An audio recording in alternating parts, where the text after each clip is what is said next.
ఏపీలో కూటమి పార్టీల విజయం ఇప్పటికే ఖరారైందని, రాష్ట్రంలో అభివృద్ధి, సంక్షేమం చంద్రబాబుతోనే సాధ్యమని ప్రజలంతా నమ్ముతున్నారని విజయవాడ టీడీపీ ఎంపీ అభ్యర్థి కేశినేని చిన్ని నగరంలో నిర్వహించిన రోడ్ షో విజయవంతం కావడంపై ప్రధాని మోదీ ట్వీట్ చేయడం చాలా ఆనందంగా ఉందన్నారు. ఇక ప్రస్తుతం రాష్ట్ర వ్యాప్తంగా బడుగు బలహీన వర్గాలు కూటమి పార్టీలకు అండగా నిలిచారని, దీంతో ఇప్పటికే విజయం ఖాయమై మెజార్టీ కోసం చర్చించుకుంటున్నారంటున్న విజయవాడ టీడీపీ ఎంపీ అభ్యర్థి కేశినేని చిన్నితో మా correspondent Varaprasad face to face ఇప్పుడు చూద్దాం. రాష్ట్ర వ్యాప్తంగా కూటమి విజయం సాధిస్తుందంటే అన్ని సర్వేలు ఇప్పటికే ప్రకటించిన నేపథ్యంలో మూడు పార్టీల కేరళ ఉత్సాహం నెలకొంది. ముఖ్యంగా నిన్న విజయవాడ బందర్ రోడ్డు వేదిక ప్రధానంగా మోడీ, చంద్రబాబు, పవన్ కళ్యాణ్ ముగ్గురు కలిసి నిర్వహించిన రోడ్ షో కూడా విశేష ప్రజాదరణ రావడంతో కూడా సర్వత్రా హర్షం వ్యక్తమవుతోంది. అది మరో 2 రోజుల పాటు మాత్రమే కేవలం ప్రచారం మీద ఉండటం, రేపు సోమవారం ఎన్నికల తేదీ కూడా ఖరారు కావడం నేపథ్యంలో ఎలా ఉండబోతుంది, అదేవిధంగా ఇప్పటికే విజయం ఖరారైన నేపథ్యంలో కేడర్కి ఏం చెప్పబోతున్నారని అంశంపై మనతో పాటు కేశినేని శివనాథ్ చిన్ని గారు ఉన్నారు. సార్ చెప్పండి, మొత్తం దాదాపు ఇప్పటికే మీ విజయంతో పాటు రాష్ట్ర వ్యాప్తంగా ప్రభుత్వం ఖరారని సర్వేలు అన్నీ చెప్తా ఉన్నాయి. ఎలా చూస్తారండి ఈ రిపోర్ట్లను కూడా ఎలా విశ్వసిస్తారు? విజయంలో భారీ విజయం నమోదు కాబోతుంది.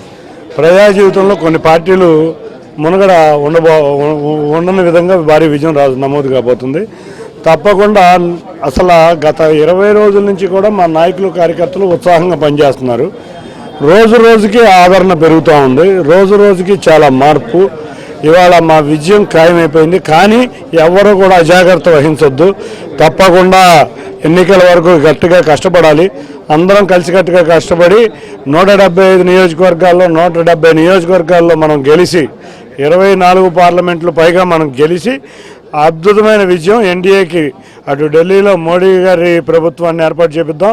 అంతేకాకుండా రాష్ట్రంలో చంద్రబాబు నాయుడు గారి ప్రభుత్వం, పవన్ కళ్యాణ్ గారు కలిసి 3 పార్టీల కూటమి ప్రభుత్వాలు 2 చోట్ల ఏర్పాటు చేద్దామని అందరికీ కోరుకుంటున్నా. మా నాయకుడు చంద్రబాబు నాయుడు గారు కూడా విజయవాడ ర్యాలీ ఇవాళ వైసీపీ ఓటమికి మీకు సంకేతం కనబడుతుంది, మేము ఘన విజయం సాధించండి ట్వీట్ చేశారు. సార్ మీకు కూడా ధన్యవాదాలు. విజయవాడ పవన్ కళ్యాణ్ గారు మీకు గాయమైన ఈ ర్యాలీలో పాల్గొని అంతే నుంచుని ఉత్సాహం నింపినందుకు మీకు కూడా మా నమస్కారాలు.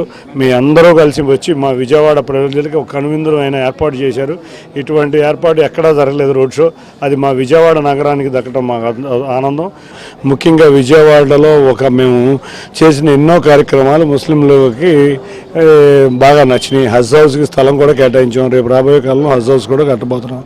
హజ్ యాత్రకి మేము 60,000 ఇచ్చాము. ఆ టైంలో 70,000 అని ప్రకటించారు. మేము ₹1,00,000 ఇవ్వబోతున్నాం. కాబట్టి ఇటువంటి ఎన్నో కార్యక్రమాలు చంద్రబాబు నాయుడు గారి వల్ల వద్దని ముస్లిం మైనార్టీ సోదరులు అందరూ తెలుస్తున్నారు. కాబట్టి అందరూ కూడా చంద్రబాబు నాయుడు గారితో ఉన్నారు. వీరు ఎన్ని కళ్ళబోలు కబుర్లు చెప్పినా కూడా ఆ వర్గం అటు వెళ్ళే పరిస్థితి లేదు. నిన్న చూస్తే మా రోడ్ షోలో చాలామంది అత్యధికంగా మైనార్టీ ముస్లిం సోదరులు ఎంతోమంది పాల్గొన్నారు. వాళ్ళకి కూడా ధన్యవాదాలు.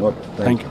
ఇది ముఖ్యంగా చూస్తూ ఉన్నాము. రేపు ఎన్నికల్లో ఇప్పటికే అన్ని సర్వే సంస్థలతో పాటు ప్రజలు కూడా కూటమి పార్టీల విజయానికి తప్పకుండా ఆ విజయం సాధించే విధంగా అందరూ కూడా సిద్ధంగా ఉన్నారని, అయితే వైసీపీ ఓటమి భయంతోనే ఉద్దేశపూర్వకంగానే ఆ మత ప్రాతిపదికన, కుల ప్రాతిపదికన కొంతమంది రచ్చగొట్టేందుకు ప్రయత్నిస్తున్నారు. అయినా జగన్మోహన్ రెడ్డి మాయ మాటలు నమ్మి అటువైపు వెళ్ళే పరిస్థితి లేదని, తప్పకుండా కూటమి పార్టీల అభ్యర్థులు విజయం సాధించడం, రేపు చంద్రబాబు సీఎం కావడం ఖాయమని కేశినేని శివనాథ్ చిన్ని స్పష్టం చేస్తున్నారు. నాగరాజ్తో వరప్రసాద్, ఆంధ్రజ్యోతి, విజయవాడ.